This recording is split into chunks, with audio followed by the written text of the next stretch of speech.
Warriors and healers, two sides of modern men and our masculinity, both of which are archetypes. There's a powerful paradox in modern masculinity.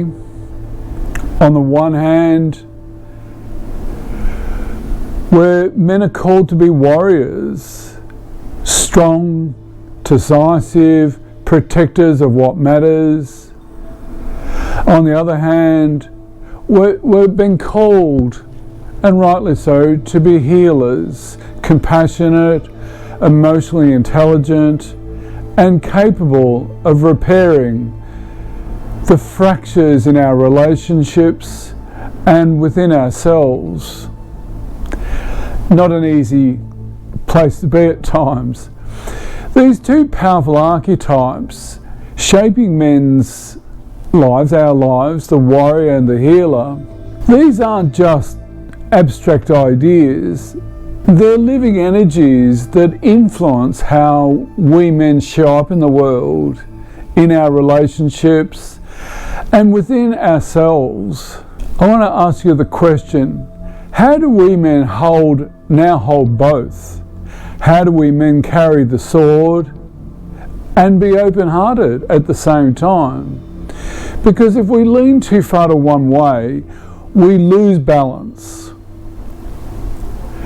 Today we're going to unpack the two sides of the modern man, the warrior and the healer. How can you integrate both without losing yourself? And that's really important. The take-home message, the roadmap, whatever you want to call it, I'll walk you through the key ideas of the warrior's call, why strength, discipline, resilience are vital for us guys today. The second one, the healer's gift, why empathy, presence, and repair matters just as much. Now 3 is, how do we embody both without being torn apart by old myths of masculinity, that old stoic-y, gung-ho, rah-rah-rah. Trying to balance these out, it can take practice. The warrior's call. Think about history. We men were raised for battle, for hunting, for building. The warrior spirit was survival in itself. Even today you'll see men channeling it through their careers, our sports, entrepreneurship, even fitness. The warrior is about purposeful energy, it's about discipline and being decisive and having decisive action, and about being vigorously energetic, adaptable and loyal to a cause that's bigger than ourselves. But here's the trap. If all you are is the warrior, that gun-ho, your heart goes cold. You may become rigid and too armoured. You may fight battles that don't even matter with your partner, your kids, or even within yourself. The healer's gift. The healer's gift is about nurturing, forgiveness, transforming pain into wisdom. It's the man who breaks the cycle of abuse, who learns from his wounds and helps others to do the same. Healers profess qualities such as sensitivity, patience, and a deep sense of humanity. Deep down in your heart, that's where it comes from. Becoming a healer takes courage, sometimes more than being a warrior, because it means facing our own pain, letting go of bitterness, and being willing to help others heal. Yet, in our culture, our healing and nurturing are often seen as a weakness. Oh, that's for women. For us guys, leading to shame or dysfunction in these qualities.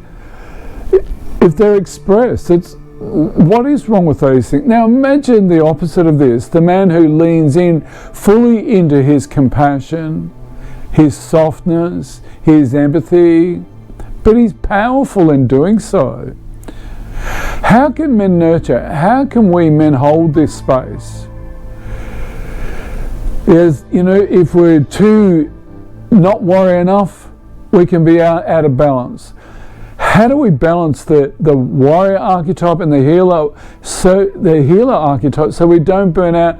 And from it we're trusted and we're respected. Now here's where the modern man stands. We need both. The warrior in you gives you direction, your purpose, your North Star. It gives you the discipline.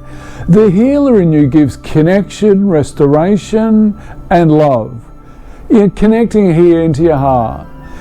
Think of it like this. A warrior who cannot heal becomes destructive. A healer cannot fight becomes ineffective.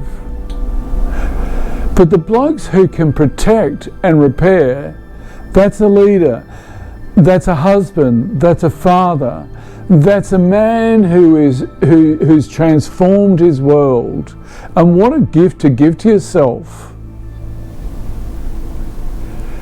A powerful gift. It's like the blacksmith forging steel, fire and hammer making the sword strong. But it's the careful cooling, the tempering and the shaping that makes it sharp. Strength without care is brittle. Care without strength is soft. Together you can get a blade that can cut through life's chaos and hand that can stitch wounds closed. Now, how do we go about doing this? Here are some practical, actionable step guides. How do we embody both sides? The warrior and the healer. Train your warrior daily. This doesn't mean you have to fight.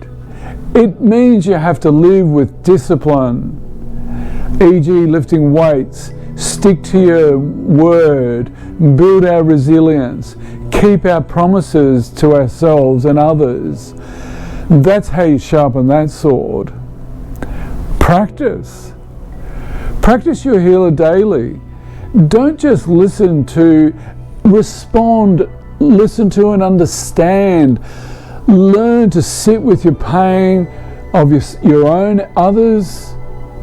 Write your emotions down instead of suppressing them. Put them out in a journal. Reach out to a friend who is struggling. This is how you build presence with yourself and others. 3, balance. Balance them in real time. Next time conflict arises in your relationship, notice the impulse. You are trying to fight or flee. Instead, pause, ask yourself, what does this moment need from me? The warrior's clarity or the healer's compassion? That's the question alone can shift your reactions and your actions. Now, drawing this conversation to a close, as modern men, we're not one-dimensional. We used to be. You're just not here to fight. You're here just to feel. You're here to integrate both. The world doesn't need more reckless warriors.